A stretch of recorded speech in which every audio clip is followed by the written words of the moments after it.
Greetings. I'm Sophia, 33 years old, and I'd like to share some wisdom with you. Perfection isn't always what it seems. Let me tell you about my experience with Charles, my former husband. Charles was someone I thought would be a constant in my life, someone I could always depend on. However, life has a peculiar way of surprising you when you least expect it. We first crossed paths in college while volunteering for a children's organization during a summer break. Fate seemed to favor our friendship, keeping it alive throughout our college years. After graduation, fortune smiled upon us again as we both secured jobs in the same city.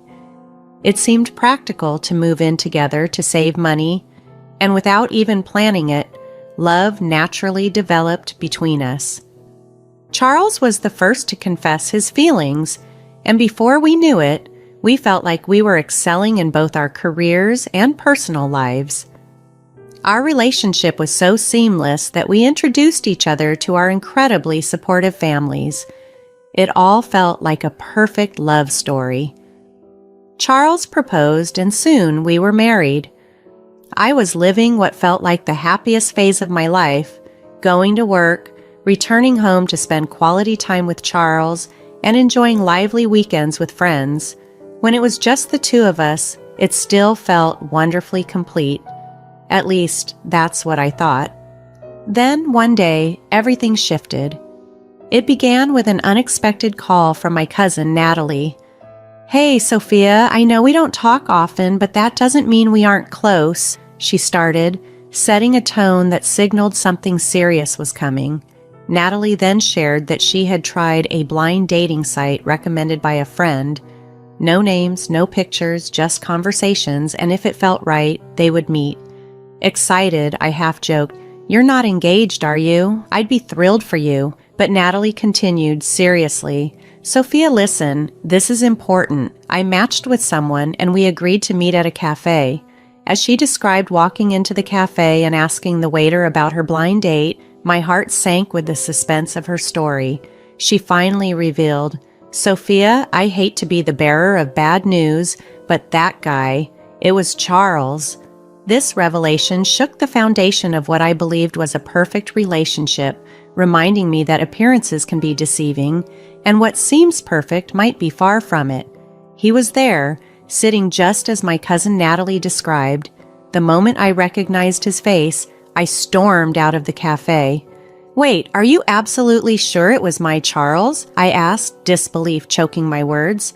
Natalie responded confidently, "I'm 1000% sure, Sophia. We've only met a few times, but I still follow you on social media. I'm sorry to be the one telling you this. It must be so confusing." "If this is some kind of cruel joke, Natalie, it's not funny at all. I just can't talk right now. This is ridiculous," I said, ending the call abruptly. Overwhelmed with anger and confusion, I struggled to process the situation. I had always trusted Charles completely, clinging to the hope that there had been some mistake. It was a Saturday and Charles was supposedly out golfing with a friend. My suspicions overwhelmed me, and I did something I never thought I'd do.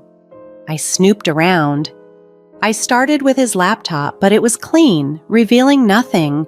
Undeterred, I turned to his iPad, scouring it for any sign of the blind dating app Natalie mentioned. Nothing. But then, to my dismay, I found Tinder installed. Hesitant yet compelled, I opened the app and discovered conversations with other women, plans to meet, flirtatious exchanges. It was all there. My heart sank as I considered the possibility that he might be with one of those women at that very moment, lying about his golfing trip. My mind raced, imagining the worst scenarios, and guilt washed over me for how I'd reacted to Natalie. She was trying to help, and I had been rude to her. Armed with undeniable proof, I knew I needed to reach out to her again. "Hey, Natalie, I owe you an apology for hanging up earlier. It was just a lot to take in," I said when she answered. "No worries, Sophia. I understand finding out something like this is never easy," she replied sympathetically. "So, did you find anything?" she asked gently. "Not the blind dating app, but I found Tinder on his iPad." The conversations are recent, from just 3 weeks ago. I can't believe this is happening after 6 years together, I confessed, my voice breaking. That's rough, Sophia. Maybe it's time to confront him. When did this blind date of yours happen? Natalie inquired. Just last Saturday, I replied, my voice tinged with hurt and disbelief. He told me he's been single since college. Can you believe it? He made up stories about caring for his sick mother, playing the sympathy card. That's why he said he couldn't meet sooner. Natalie's voice was a mix of outrage and support. Unbelievable. Charles told me he was helping out a friend in trouble that same day. As the reality of the situation sank in, I realized it was time for a difficult conversation with Charles. The truth had to come out, but knowing how to approach it was going to be one of the hardest parts. He drove 3 hours just to see you. I'm sorry you're having to deal with this, Sophia. I hope you make him understand the consequences of his actions. As we talked, I could feel my anger bubbling up. Honestly, it wouldn't surprise me if he was still with some other girl, pretending he was with his buddy. At that moment, everything I believed in started to crumble, and my insecurities gnawed at me, making me question where I went wrong. Despite my deep love for him, I knew I couldn't let this slide easily. No amount of affection justified staying in a marriage where I felt utterly disrespected. So, before he came back that evening, I made a decisive move. I packed all his belongings into 2 travel bags. My plan was straightforward: confront him, face the truth, and ask him to leave our home. It was time for me to stand up for myself. Charles finally came home late at night, and I was waiting for him by the kitchen counter. What's wrong, honey? Why do you look so furious? And what are these bags for? Are you going somewhere? No, I'm not going anywhere. You are. And enough with the honey and jokes. Can you make me a cup of ginger tea? I mean, you must be extremely tired, I said sarcastically. Tired? Tired of what, Charles? Tired of lying? Going around to see other girls, huh? What do you mean? I confronted him directly. He looked puzzled. You did not tell me you got stood up at a blind date last week. How did you know? Were you spying on me? You're crazy. No, it wasn't me. Turns out the person you were talking to was my cousin, Alana, from the wedding, if you remember her. She saw you and fled the cafe, I revealed, watching his facade crack. No, honey, there must be some misunderstanding. Is Alana sure it was me? Charles stammered, trying to regain his composure. Oh, come on, cut the crap. I've read your conversations on Tinder. How low can you go? Why did you even marry me if this is what you had in mind? I pressed, my voice firm and unwavering. He faltered. I don't have any answers for you. Don't worry, I have all the answers I need now. Take your bags and get out, I said resolutely. Look at you bossing me around like that. You know what? It's a good thing your cousin saw me. Our relationship was getting boring anyway. I've been wanting to leave for a long time. All those other women out there are much better than you. Guess I made a wrong decision by marrying you. And you know what? Screw it.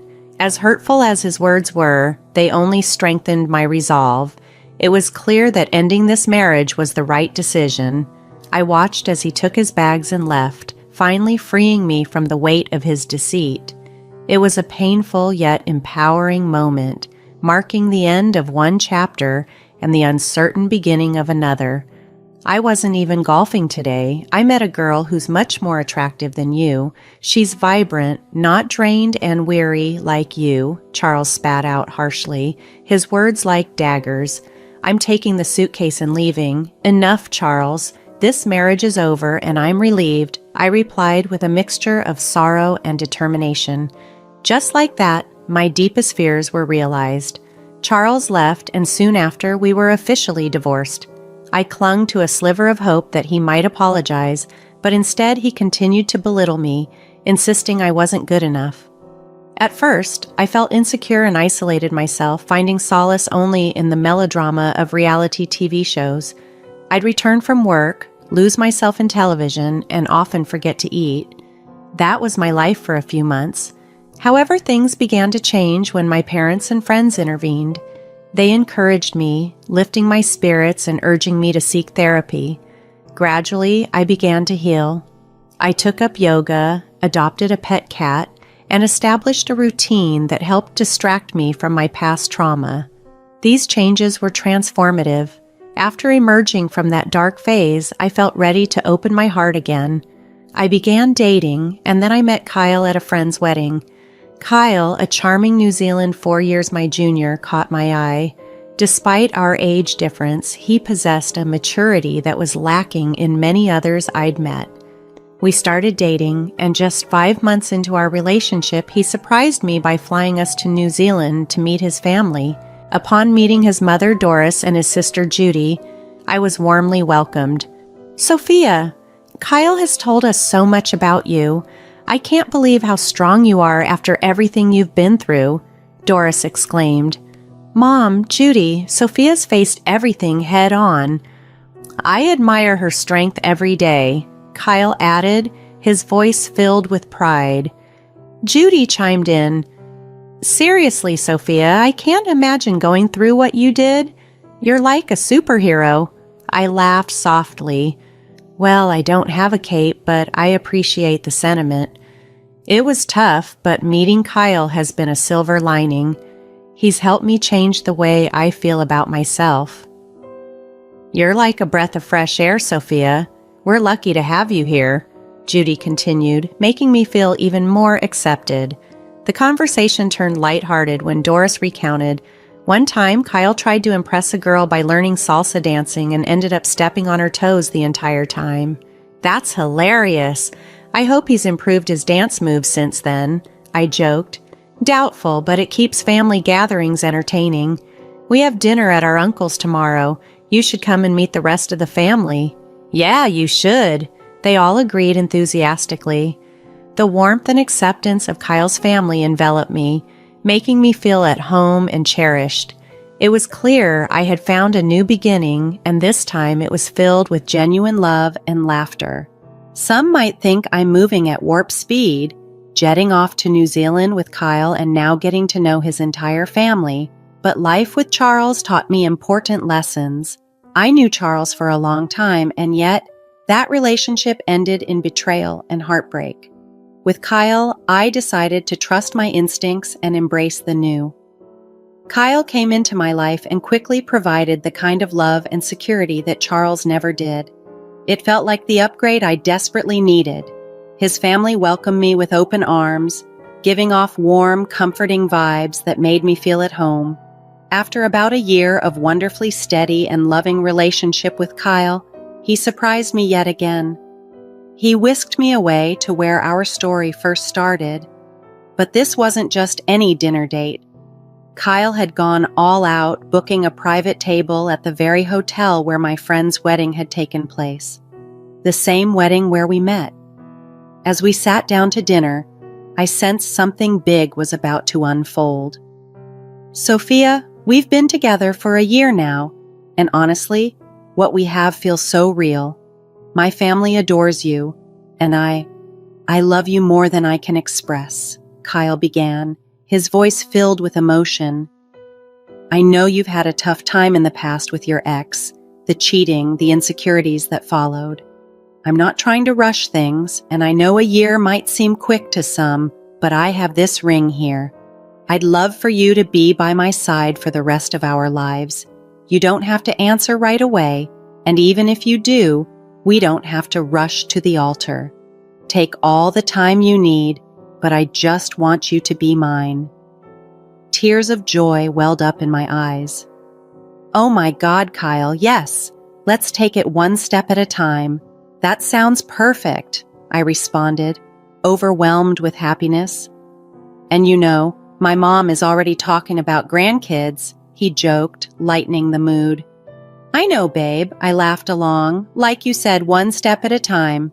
So there we were, Kyle and I, newly engaged and taking things slow. We decided against rushing into wedding planning madness. Instead, we chose to savor our engagement, enjoying life just as it was. The only notable change was how deeply our lives were intertwining, growing together in love and understanding day by day. I had moved into Kyle's place and everything was going well until life decided to throw me an unexpected twist. I was at my favorite bakery, the one I've been visiting for years, picking up our usual order of special cronuts when I unexpectedly ran into Charles. My eyes widened in surprise upon seeing him, and he looked just as taken aback. However, he wasn't alone.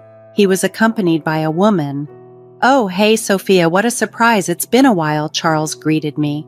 "Yeah, it has." "Hi, Charles. And who might this be?" I asked, turning to the woman with him. "Meet my girlfriend, Anna." "Hey there, you're Sophia, right?" she said, extending her hand. "Yep, that's me, Charles's long-lost friend," I replied with a slight smile. "Well, you guys catch up. I was just heading out. So, Anna, huh?" I continued as she nodded. "Yeah, she's great. Owns her own little business that's picking up. She's a beauty with brains," Charles explained. "And you, anyone special?" he asked, his tone casual but curious. "Oh yes, I've been seeing someone seriously. We're engaged, actually," I shared, feeling a mix of pride and awkwardness. "Well, good for you, Sophia. I just wanted to say I'm sorry about how—" "Let's not go there, Charles. It's all in the past now. Anna seems wonderful," I quickly interjected, signaling I wasn't interested in rehashing old wounds. "Oh, she is. I thought I'd introduce her to those cronuts. You got me hooked on this place. It's a hidden gem." "It sure is. Well, I need to get going. Goodbye." "By the way, do you want to catch up sometime?" Charles offered. "I don't think so, Charles," I replied firmly, ready to leave the past behind. There I was, minding my own business, trying not to dwell on the awkward encounter with Charles. Living in the same city, I figured it was only a matter of time before we crossed paths. But that encounter paled in comparison to the shock I experienced 2 weeks later when my body started feeling strange, prompting me to take a pregnancy test. To my amazement and joy, it was positive. I was going to be a mom. Kyle was ecstatic when I told him about our little one on the way. We shared our happiness with our families, whose excitement seemed even greater than ours. But amidst all the joy, there was one thing missing: a wedding. Being already engaged, Kyle and I thought, why not tie the knot? We decided to wait another 5 months, allowing me to flaunt my perfect baby bump in my dream wedding dress. The next 4 months were a whirlwind of doctor's appointments and meetings with the wedding planner. It was a lot to handle, but Kyle and I were determined to make it work. We envisioned an intimate celebration with our closest loved ones. The guest list was short, and my baby bump was undoubtedly the star of the show.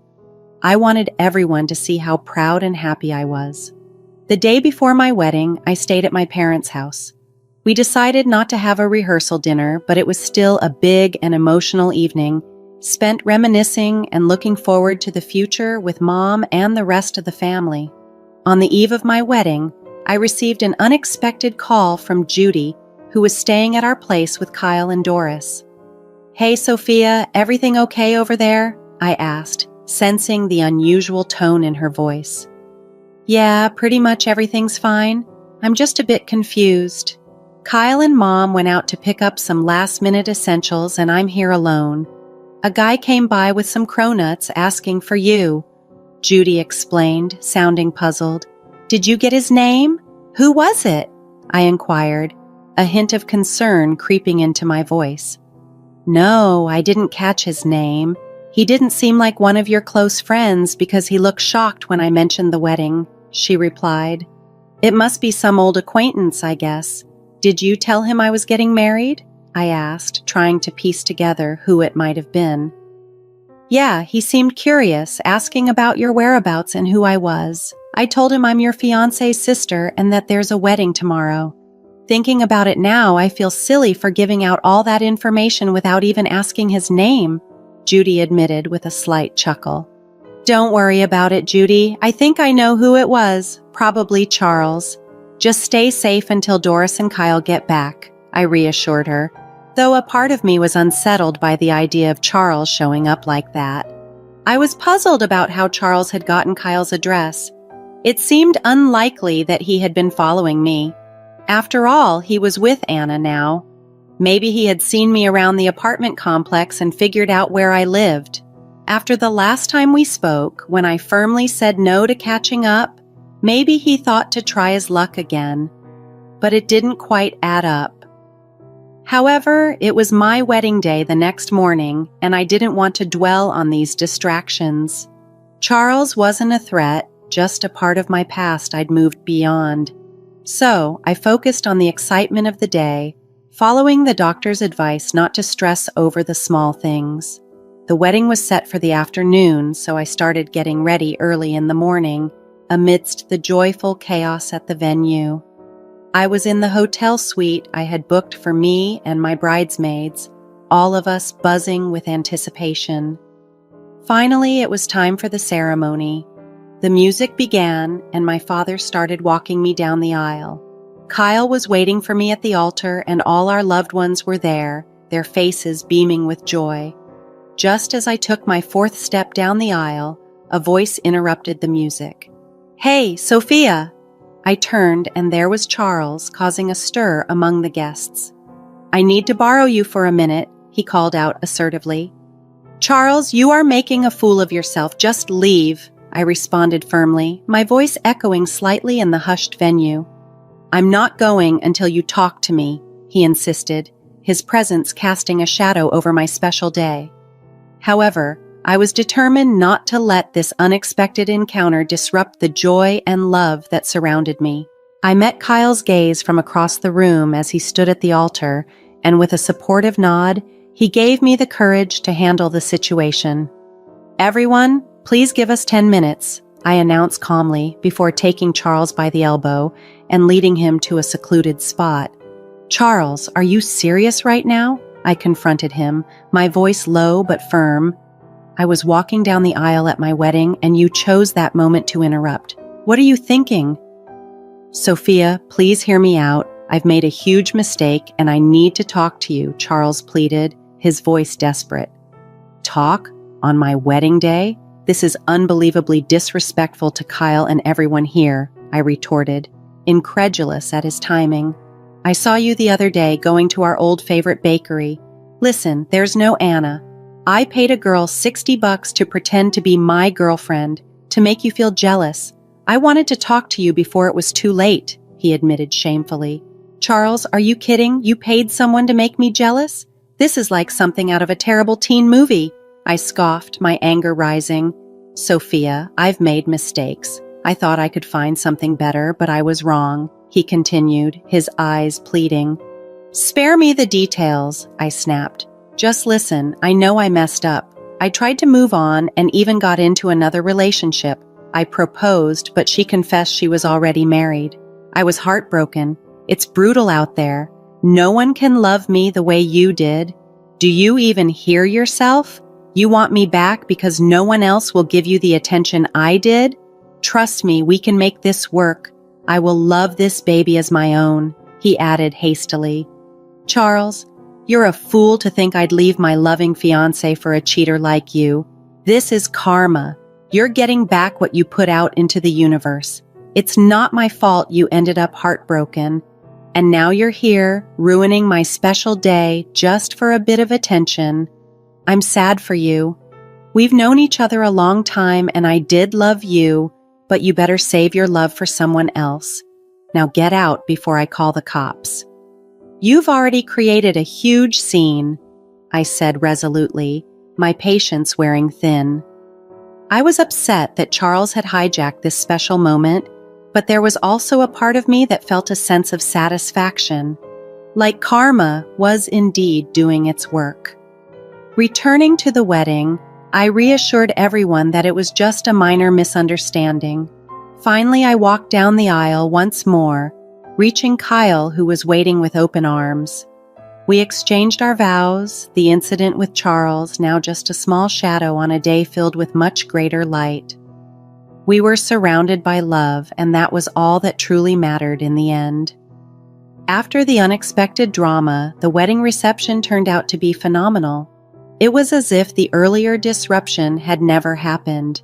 Surrounded by our closest family and friends, The evening was filled with laughter, music, and dancing, a true celebration of love.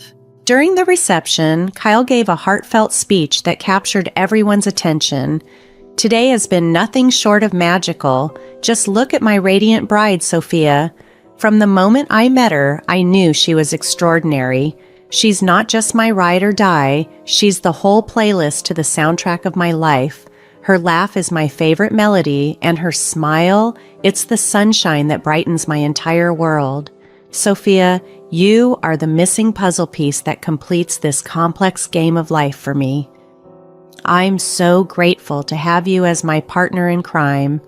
I promise to always have your back through all the highs, the lows, and the inevitable plot twists.